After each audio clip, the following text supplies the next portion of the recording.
Today, I want to walk you through what I believe is the most important skill set for sustainable weight loss, the one that makes every tool, every habit, every food choice easier over time. I'm Clarenda Price, former RN, certified life and weight loss coach, and the host of this Feel Light Mind and Body podcast. I help successful, busy women feel lighter in their mind and body, using simple, science-backed strategies that work with your biology and your brain, not against them. Welcome to episode 146, the top skill set for effective weight loss success. So, what is it? It's the skill of balancing your thoughts and emotions in a way that keeps you moving forward, even when it feels uncomfortable and unfamiliar. Think about it. At some point in your life, you didn't know how to do what you know to do now. Things like walking, reading, driving, working a business, raising a family, or paying a credit card off. Now, we do those things almost automatically, unless there's been some kind of a health crisis that's affecting that. That's neuroplasticity at work, the brain's ability to form new pathways with repetition and intention. It's the same mechanism that makes weight loss sustainable when you learn how to work with your thoughts and not fight against them. Please note, anytime you're learning something new, it's going to feel uncomfortable. There's going to be some confusion and maybe feel overwhelming. But mastering doesn't mean you're doing it perfectly every time. Mastery is when you can experience a stressful day, have an urge or a setback, and still bring yourself back into alignment with what you truly want. It's a skill that everyone has to learn. Unfortunately, many people discount themselves and their ability to do it. They judge themselves and say things that feel very justified and true, like, I've tried it all and I just can't seem to follow through. And I get it. I as well can oscillate in a day or in a week between following through with what I've said I'm going to do and not following through. But one of the biggest transformations that happen when you learn this skill set is how quickly you recover. You don't stay stuck as long. You don't spiral down as much. You don't make these human moments mean anything other than I'm human. It doesn't mean there's anything wrong with you. It doesn't mean that you're not worthy. As I mentioned, I believe in episode 145, you learn how to have compassion for yourself without letting compassion turn to complacency. And that compassion, along with still moving forward, that's empowering. That's where you claim your power. Let this sink in. This is available for every one of us, even if you've doubted yourself for years. Now, your brain will usually provide objections to anything that's not familiar. It does this for one reason: safety. Your amygdala is designed to protect you from threats, and it views change, it sees it as a potential threat. So your brain reaches into the past for evidence. It searches for obstacles. It points out all the imperfections. It tells you you don't have time, that you can't afford it, that you never follow through. These are the thoughts we've often labeled as limiting beliefs. But through my recent Rewire certification, I learned something important. You ready for it? There's no such thing as a limiting belief. These beliefs are symptoms, signals of the deeper protective wiring in the lower parts of the brain. When we rewire, we move out of that lower survival center of the brain and move up through the limbic system and into the prefrontal cortex, the area of the brain that is responsible for critical thinking, setting goals, self-regulation, and problem solving. This is why so many women know what to do logically, but don't follow through consistently. The knowing is in the prefrontal cortex, and the resistance is in the amygdala. And the real work, the transformative work, is helping these parts of the brain align together instead of fighting each other. Let me give you a simple example. Sitting on the couch right now might feel great. It might feel safe and comfortable because it's familiar. But scientifically, your body still needs movement for longevity, muscle, and metabolic health. Unfortunately, we're losing muscle mass every decade if we don't intentionally maintain it. Your critical brain knows this, But your protective brain doesn't care. It wants comfort and predictability. It wants a path of least resistance to conserve energy. Same with food. Eating an unhealthy food 10% of the time can absolutely fit into a healthy lifestyle. But if your default becomes frequent snacking, late night eating, stress eating, your physiology will reflect it. Your cortisol will rise, insulin sensitivity decreases, cravings intensify, and energy drops. Remember, this is biology, not personal failure. What's coming up for you as you're hearing this? Whatever it is, I encourage you not to dismiss it. I'm currently watching a very dear family member facing something that 20 years ago, she would have bounced back from a lot faster.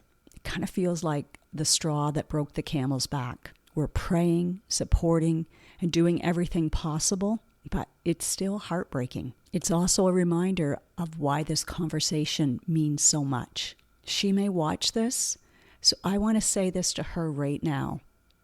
I love you, and I'm here for you. Don't give up. There's still a lot of life left to live, and we want to enjoy that with you.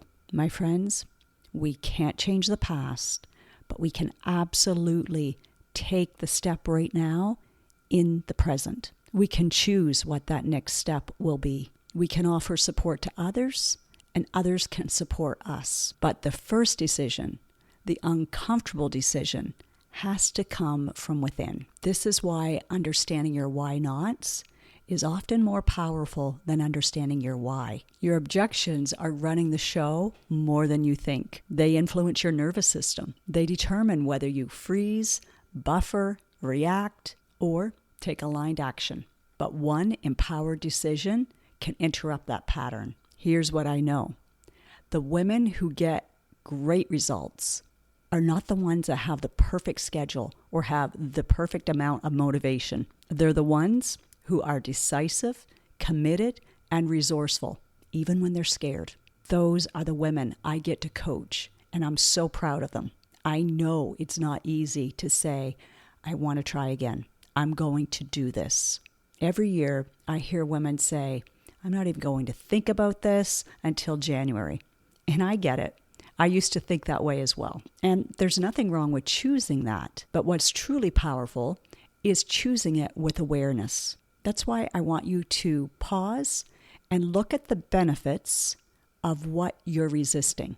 What would be the benefits, say, of eating healthier now? And then write out the drawbacks of waiting until all the holidays are over before you choose to eat well and healthy regularly. Because until you bring those thoughts into the light, your brain will default into telling you the benefits for staying the same and the drawbacks for anything that's different, any change. That's how your brain protects you, not empowers you. Our brains are built for survival, not abundance. So yes, after doing this work, you may decide to wait until January or beyond, and that's okay. It will be an intentional, empowered, aware choice, and that will feel so much better than an avoidant or reactive choice.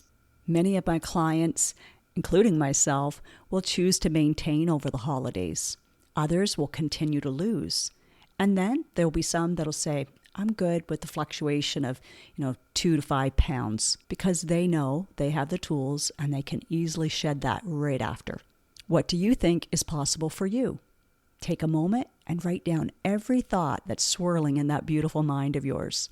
That is how you pull the thoughts from the subconscious to the conscious. And that awareness is the beginning of your transformation. And yes, it's uncomfortable to do this alone. I get it, because your brain's going to want to revert back to what's familiar or say, we'll think about this later. But you deserve clarity. It's worth it to have clarity over comfort. That's why I've added more time slots for you to choose from for a free 20-minute consult where I can help you walk through this. I can help you find peace of mind with the decision that you make and have a plan in place for how you want it to play out. A plan that aligns with your values, your health, and your lifestyle.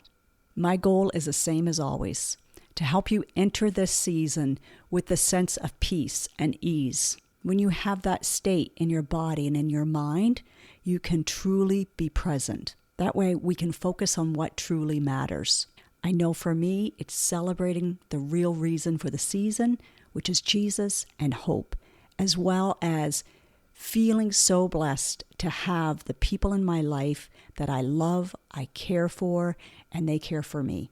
This episode wraps up Nurturing November, and I want to thank you. There were a lot of replies and messages from last week's weekly newsletter. I know I was pretty real there. That's part of November, was checking off things that need to be done, but also giving myself the space to do what needed to be done, to listen, to go within. And I'm really proud of myself for doing that. Was I still busy with this and that and family things? Yes, but I balanced it out.